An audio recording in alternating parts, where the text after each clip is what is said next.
Every revolution starts in the minds of the people. Arm yourself for the war of ideas. Take back your life. Take back your liberty. Tom Mullen Talks Freedom.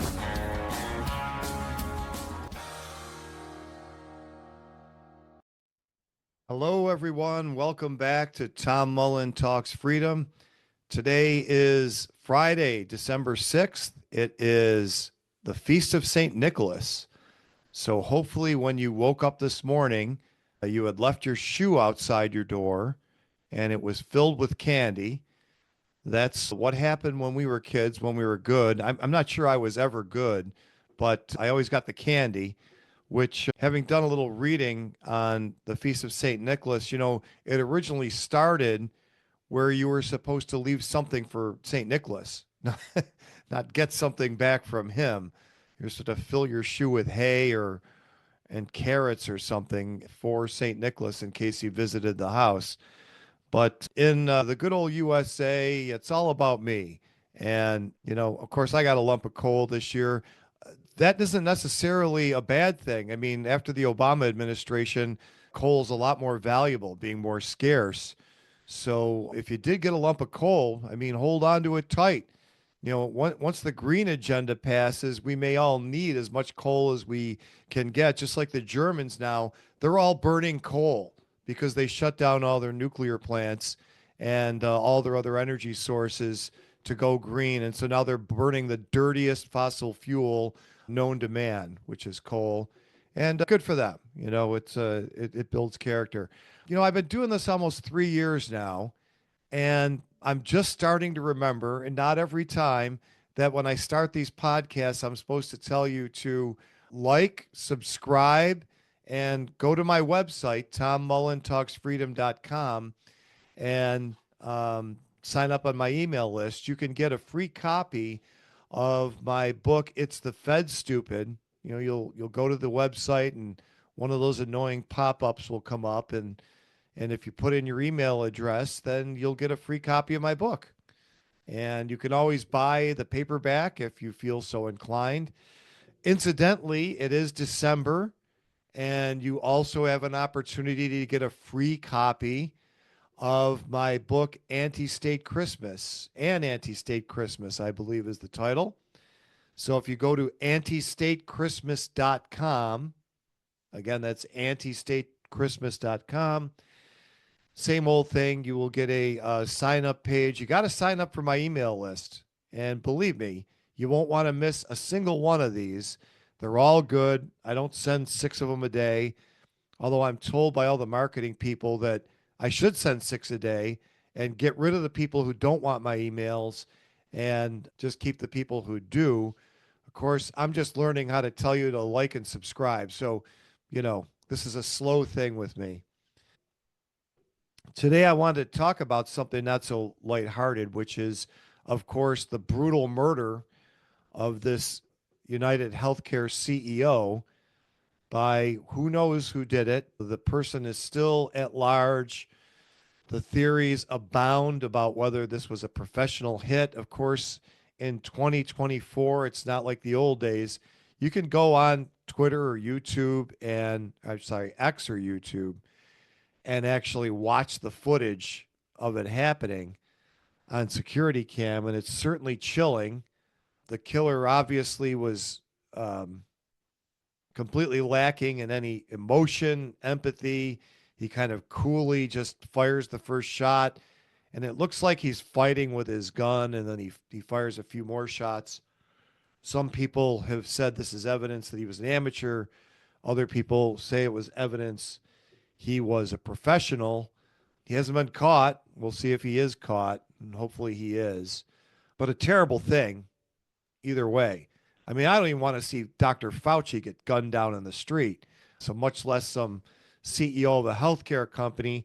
And of course, the backlash on social media by a lot of left-wing people is somewhere between high five, great job, great work gunning down this monster who makes healthcare expensive for us, or hey, he didn't deserve it, but he was still evil because he was the CEO of this big company. So I wanted to talk a little bit from experience about health insurance. I happen to have worked in the industry for 12 years as high as chief operating officer of a smaller managed care plan and the provider relations director for a larger uh, managed care plan. I negotiated contracts with hospital systems.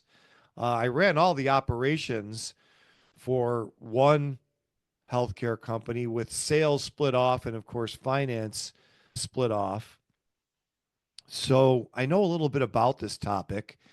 I also, in my only government job, I also built a healthcare system for foster children back in the early 2000s when I thought that when I first became a libertarian, that maybe this could help. I was assigned to lower Medicaid costs as one of the projects I was assigned to do. And that was a real hoot. I'll talk about that on some other day, a little bit today, because it plays into what I want to talk about, which is this idea that health insurance companies are these evil vulture capitalists that take advantage of the people who buy their insurance. Now, insurance is ridiculously priced. I've been buying it myself for many of the past 15 years. And I could tell you, I think the average income is somewhere around $57,000. And for my family, it costs $20,000 a year to buy health insurance. So that's crazy. It's more than a third of the average income to buy something that should be this tiny little cost to protect you against some unlikely catastrophic health event. That's what health insurance is supposed to be. It's not supposed to pay for everything. We should be paying out of pocket for most health care, like when you go to the doctor for a primary care visit or even a specialist because your kid's got an ear infection or whatever. These are things that are expected, and therefore they shouldn't be covered by insurance, which is there to manage inordinate risk for you. And there's a long story how it came to be what it is today. And a lot of that, let me just not bury the lead. 100% of the reason that health insurance is so expensive is because the underlying health care they are insuring is so expensive. So this has nothing to do with the insurance companies. I've been there. I've sat on the appeal boards for denied claims. No, NBAs are not making medical decisions on anybody. That never happened. All of that. I mean, when they use that meme in left-wing Hollywood movies, it should tell you by now that it's all bullshit. And it is. Health insurance is one of the more boring things you can imagine. And what they do is they basically crunch the numbers for a defined risk group and say, how much did it cost to cover these people for X, Y, Z, and on to all their covered services last year or the last 5 years? And what do we project it's going to cost this year? Take that number, divide it by our members, which then could be adjusted for certain risk factors per individual, and that's how they do it. That's how it comes out. It's really nothing more than that. Now, I had a friend who was an actuary who was a genius, who could explain this to you in a way you'd never understand. And I always had the talent to be able to listen. I couldn't do the math he could do, but I could listen to him talk about the math he did and then explain it to a doctor who also couldn't do the math he could do. So this is how the sausage is made, my friends. It's not all that complicated in theory. The math is complicated, but it's done. So the question then becomes, well, why is healthcare so expensive?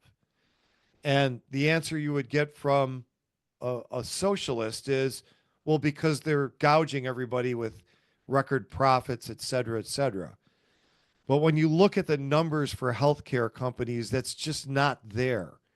Okay, they run at a medical loss ratio somewhere in the 80s in most cases.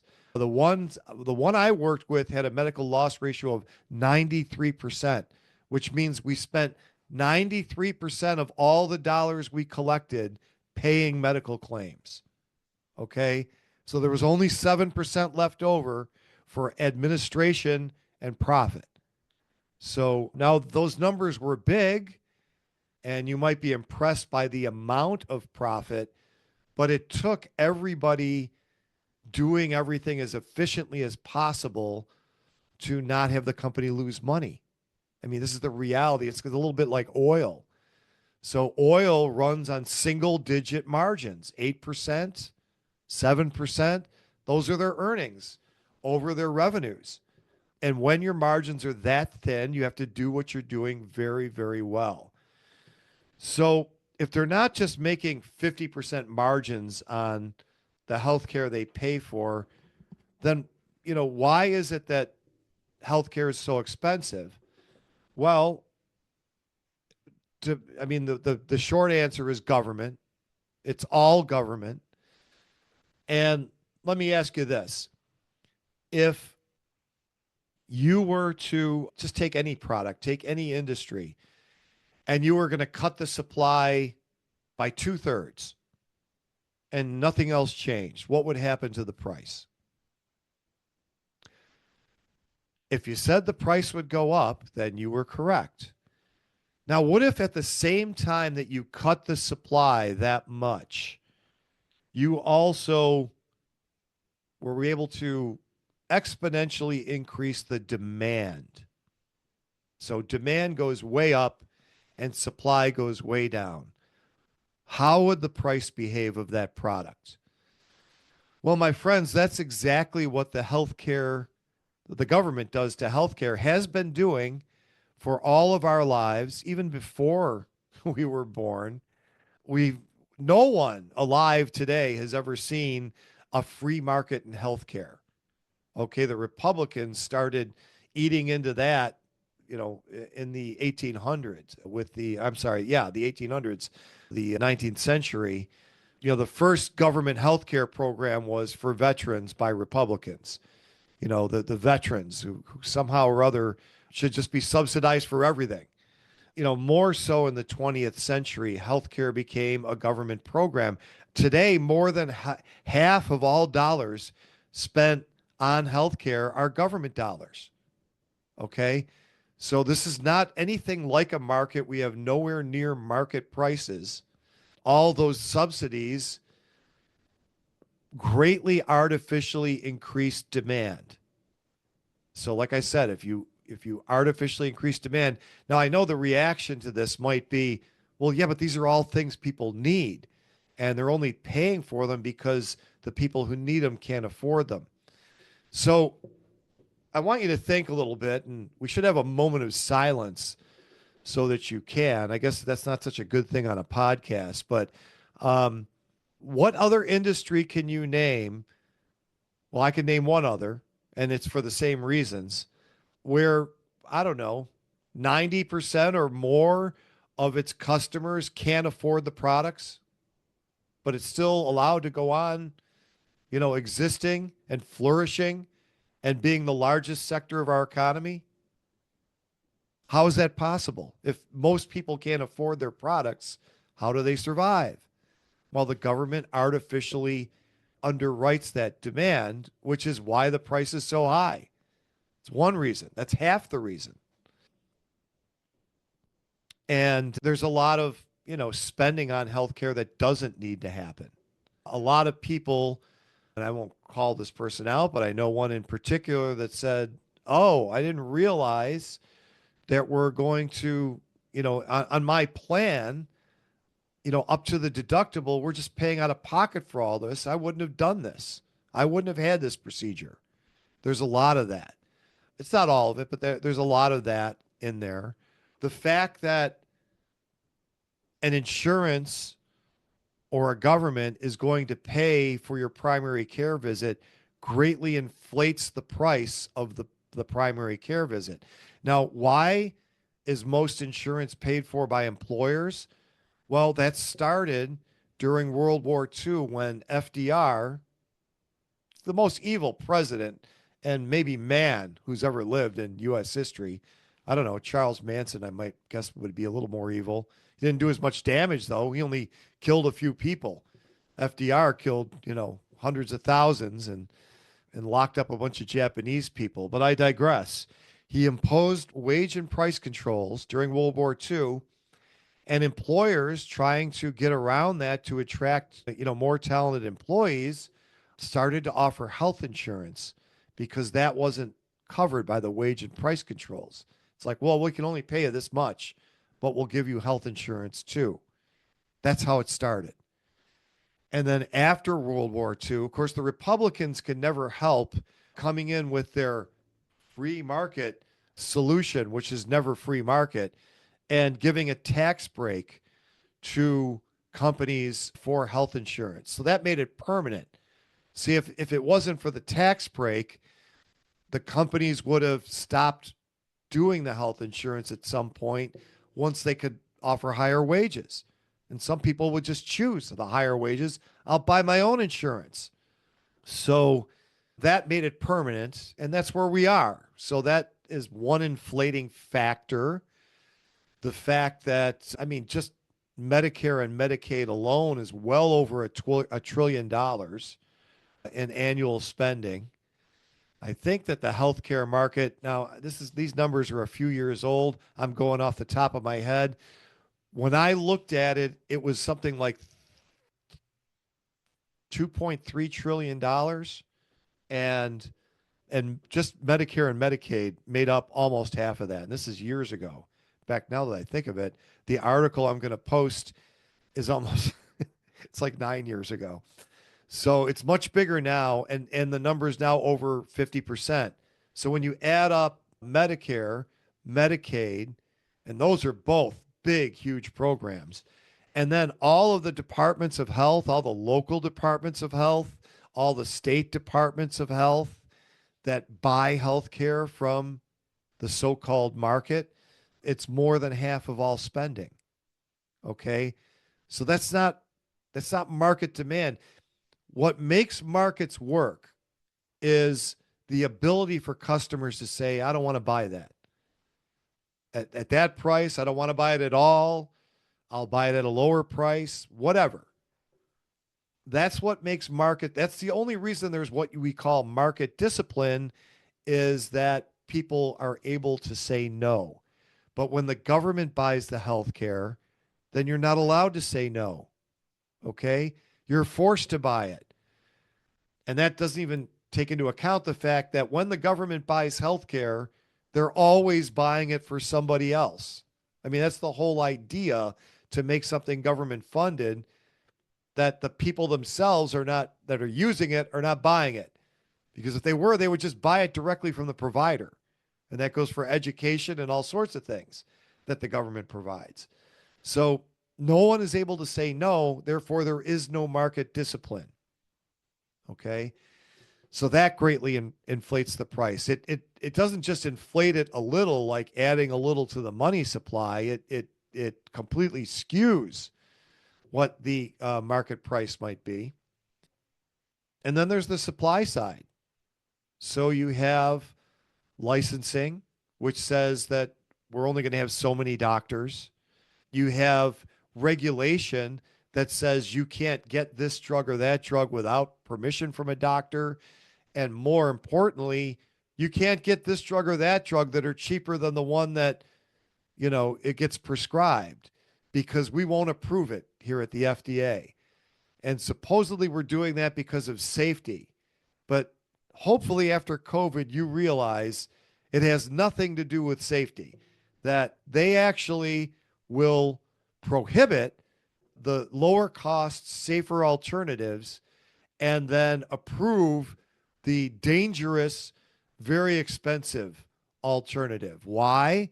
Because they're in bed with, the pharmaceutical company, and the ones that have been around for a while that don't have patent protection anymore, you can't make any money on those. So they approve, only the one that can be patented. And therefore the supply can be limited, and therefore the price is very high. So this isn't just drugs, it's medicine. It's why we don't have more doctors. It's why you're not allowed to get a prescription. I mean, you shouldn't even need a prescription to buy a drug. If we were a free country, you should be able to buy every kind of medicine over the counter. All right. And at one time, you could. 120 years ago, you could buy cocaine at the drugstore over the counter. All right. I'm not saying you should, but you could, because the classical liberal America did not believe in commissars deciding what products you could buy, who could sell them, at what price. That was actually the system that the colonists rebelled against in the 17th century. And if you follow my Substack, you know I've written quite a bit about this. So this is the system that the progressives put back in, and the progressives were regressive. They were taking us back to the old system where, I mean, in the 17th century, the king would just give some company a monopoly on this product and no one was allowed to sell it.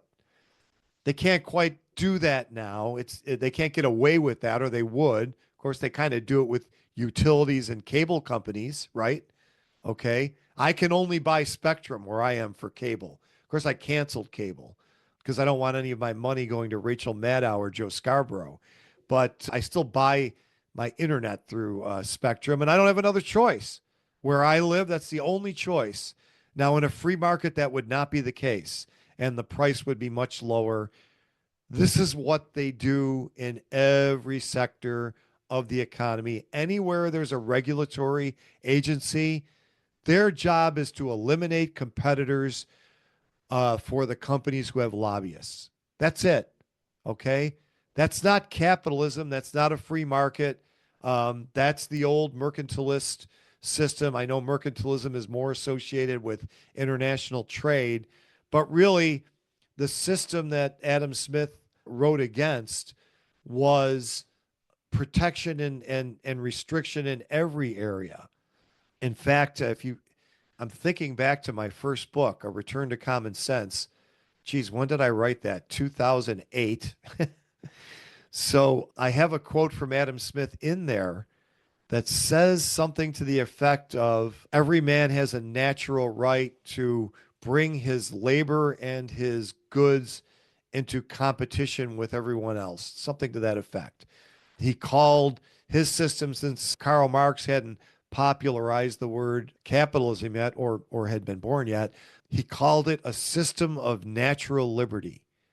I always like that term. Okay, but the reason that healthcare is so expensive is because of all these interventions. There is no industry that's more intervened with. I think education is a close second. And what do you know? Prices in education. Why can no one afford to, why can most people, the vast majority of people, not afford to go to college without borrowing the money?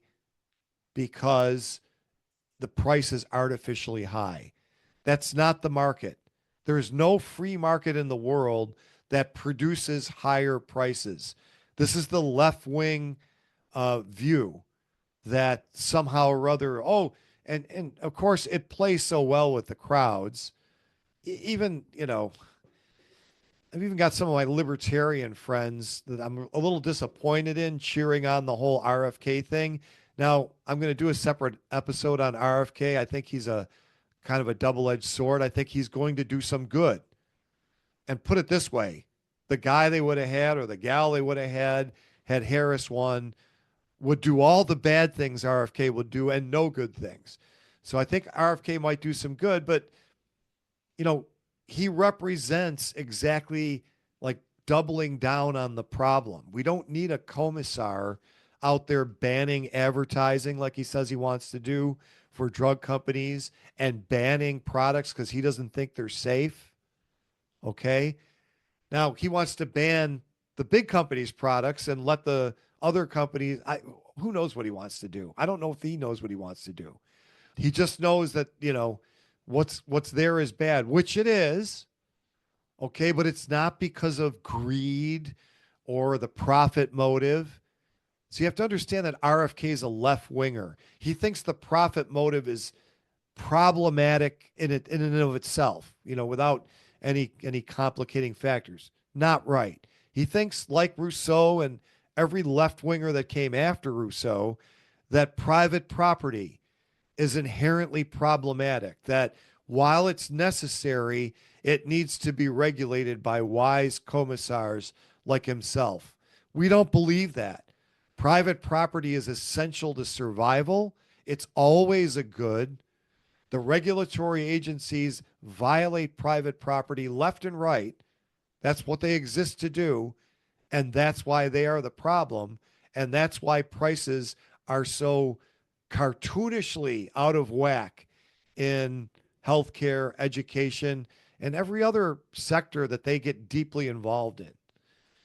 So, this young person, he looked young to me on the video.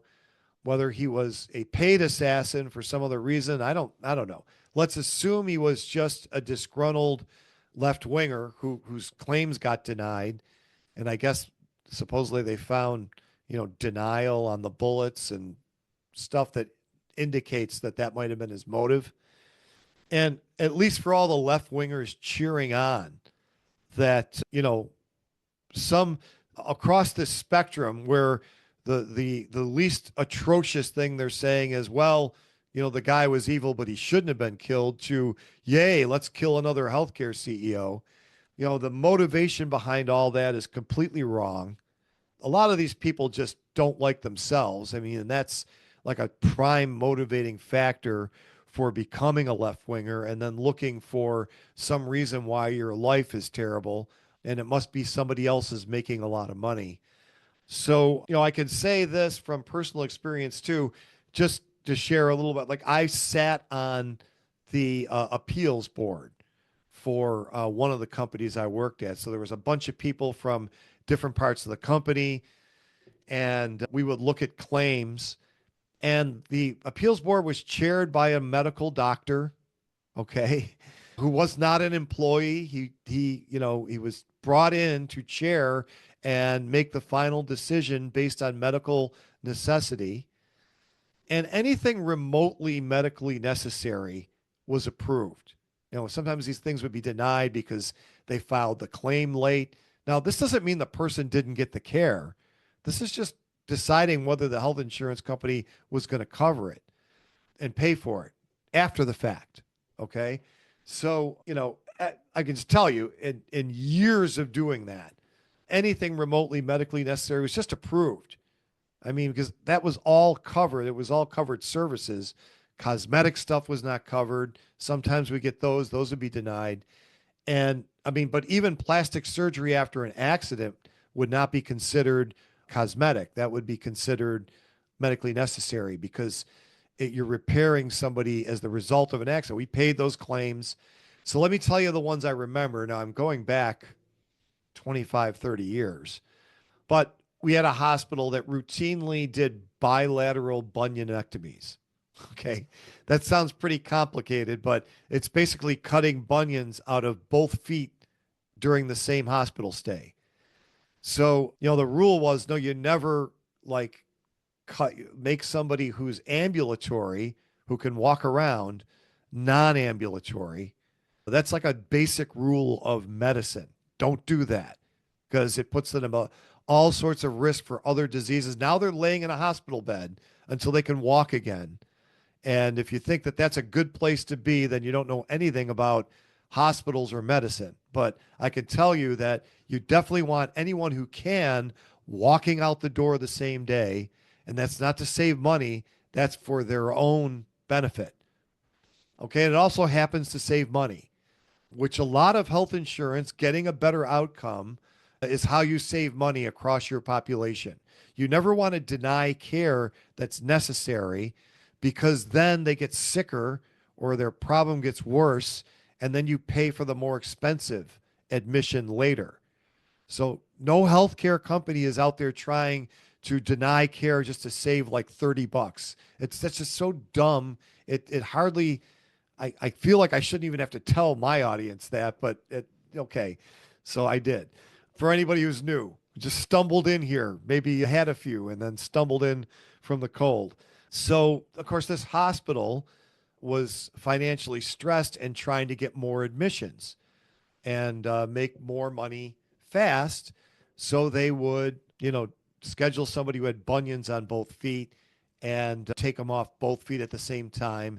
Now they're unable to leave the hospital. They can't walk. They're laying in a hospital bed for a week or more. Just a terrible.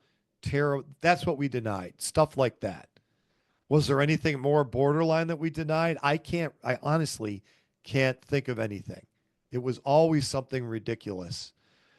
So, if you're at all suspicious of Hollywood, then you should be suspicious of the whole Hollywood HMO meme, all the jokes. What was that movie with Jack Nicholson and the girl with the kid who had all the allergies? Remember that? And they take a bunch of shots at HMOs and that. The guy who founded the company that I worked for in the late 90s, I'll just tell you a quick story. He said that, they went down to Washington. You go down to Washington from where we are. And they had a meeting and they met with Dick Armey. Now, this is the 90s. Remember, the Republicans had Congress. And they basically said to him, they said, you guys keep getting up here in Congress and making these speeches like, managed care companies are bad. But every study ever done by anybody shows that people who are with managed care companies have better outcomes and have overall healthier lives than people on indemnity insurance. And Dick Armey's, and they went on to say, but you make these speeches and demonize us, and you're not serving the public at all, and you're unfairly criticizing us. And Dick Armey's response to my vice president, one of the founders, was, well, you know what we say down here in Texas? We like our pickup trucks, and we say, sometimes you're the bug and sometimes you're the windshield. And the guy, his name was Bill, telling the story, says, how do I get a job like this? Right. But that's what it was. So, I mean, you shouldn't think, that Hollywood somewhere was just right about this one thing, but everything else, they're just completely, Marxist whacked out wrong about. It was the same with health insurance. So the demonization from health insurers, and listen, I haven't been in the business in 20, if you don't count the government job that I had for a year and a half. I think I left the last job, it was like 24 years ago. So this is not being said out of some, allegiance to them or connection to them. I haven't been in health insurance in 24 years, but I can tell you that everything they were saying about it back then was wrong. And everything I'm hearing about it today is all the same crap that they've always said. It's all wrong. The problem with healthcare, like the problem with education, is government. And every new intervention, and including, Trump getting elected saying he won't touch Medicare, which needs to go if you want to get healthcare less expensive, among other things. It's all to thunderous applause by the people. We the people, those guys, they support everything. All the things that are killing us start, the income tax, the Federal Reserve, the New Deal, which is all the regulatory agencies, Medicare, Medicaid, all of it. Thunderous applause. And that's why we can't have nice things. The war of ideas has only just begun. Arm yourself with the knowledge you need by heading to TomMullenTalksFreedom.com and subscribing to our email list. And remember, every revolution starts in the minds of the people.